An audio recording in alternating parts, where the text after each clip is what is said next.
وآلہ وسلم کی بارگاہ میں کسبنا عقیدت اور محبت کے ساتھ میں جھوم جھوم کر لب جھوم جھوم کر پڑھیں بابلند آواز اللہم صلی علی سیدنا مولانا محمد عدد ما فی علم اللہ صلاۃ دائمۃ بدوام ملک اللہ.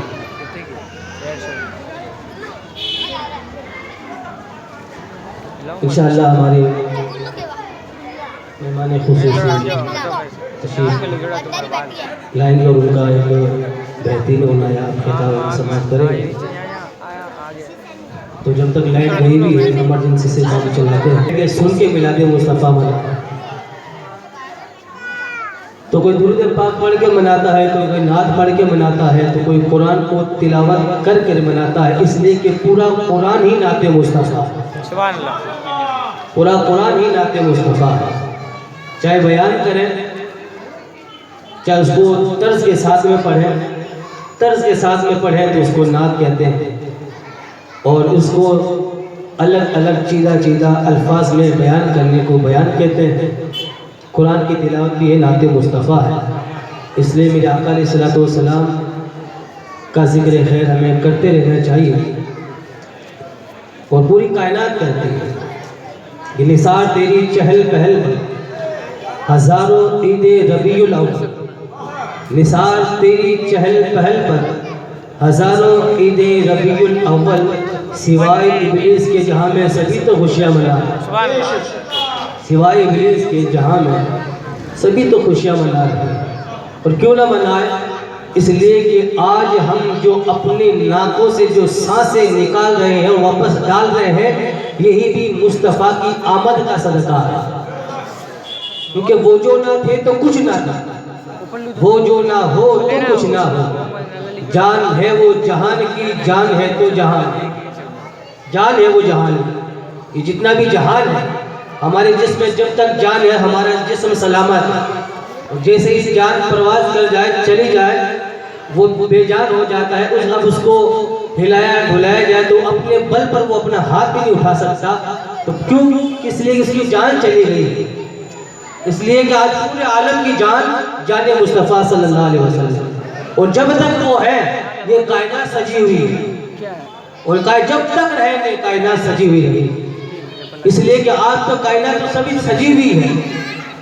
اب نہیں، ابھی تک آدم علیہ السلام سے لے کر کے اب تک، اب سے لے کے قیامت تک، اور قیامت سے لے کے حشر تک، حشر سے لے کر کے جہنمیوں کو جہنم سے اور جنتیوں کو جنت تک سب ہمیشہ زندہ رہیں گے.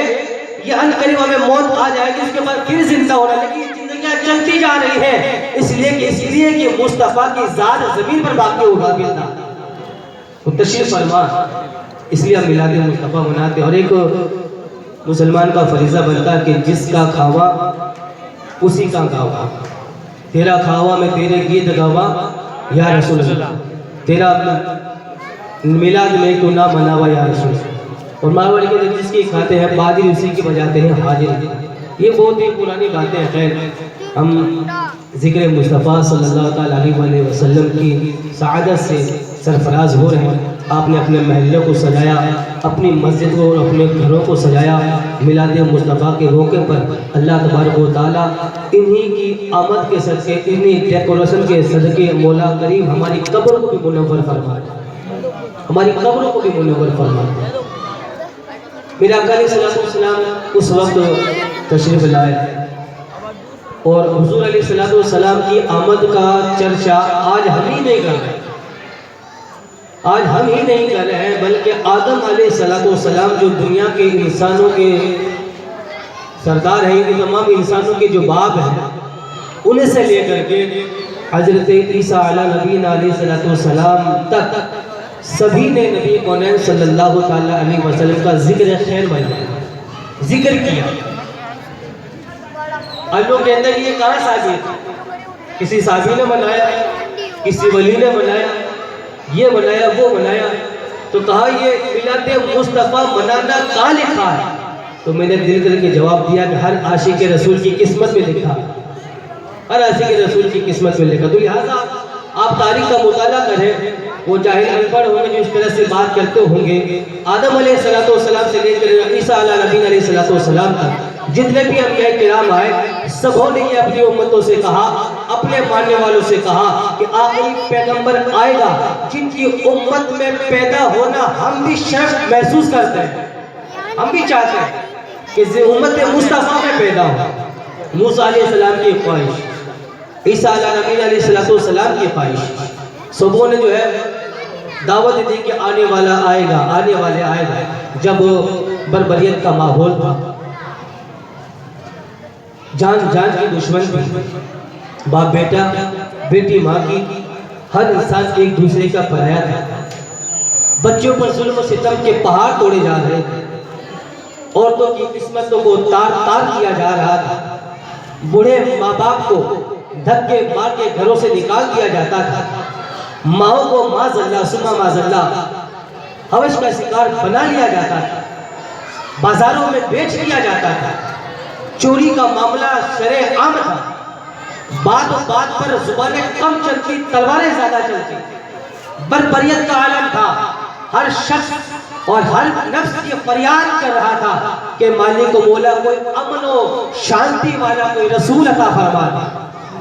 حضور صلی اللہ علیہ وسلم فرماتے ہیں کہ میں اپنے باپ حضرت ابراہیم علیہ السلام کی دعا کا نتیجہ، ان کی دعاؤں کا صدقہ ہوا، تو لہٰذا میرے آقا علیہ السلام ایسے وقت کے اندر تشریف لائے کہ جس وقت بربریت کا عالم تھا، ہر ایک نفس سسکیاں کھا کر کے، آؤ فدا کر کے اپنے رب تبارک و تعالیٰ سے فریاد کر رہی تھی۔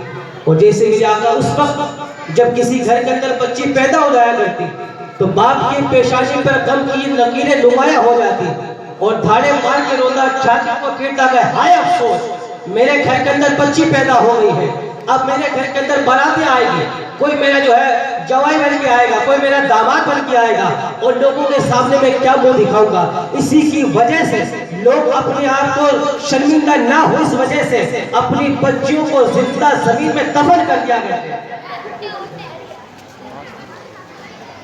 اپنی بچیوں کو زمین میں دفن کر دیا کرتے، گلا دبا کر کے مار دیا کرتا جاتا تھا۔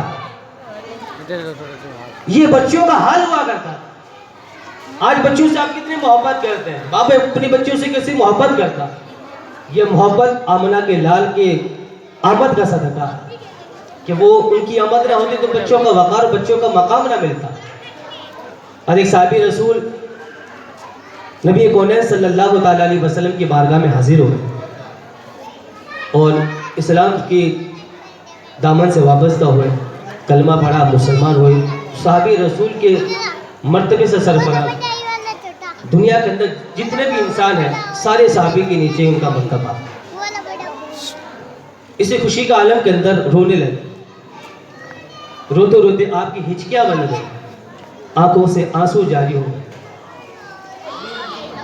صحابہ کرام نے عرض کیا، اے میرے پیارے صحابی، آج تو دامن اسلام سے وابستہ ہو گئے، آج تو تم کفر کو چھوڑ کر کے اسلام کے ہرے بھرے باغ باغیچے کے اندر سیر کر رہے ہو، اب رونے کی وجہ کیا ہے؟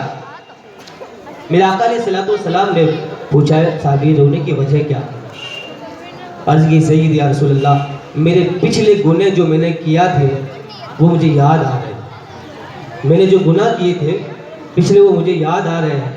تو صحابی میرے آقا نے فرمایا، ایسے کون سا گناہ ہے جو تجھے یاد کر کے تجھے شرمندہ کر رہا، تجھے رولانے پر مجبور کر رہا ہے؟ کہ بہت بھاری گناہ ہے، بہت سخت گناہ ہے۔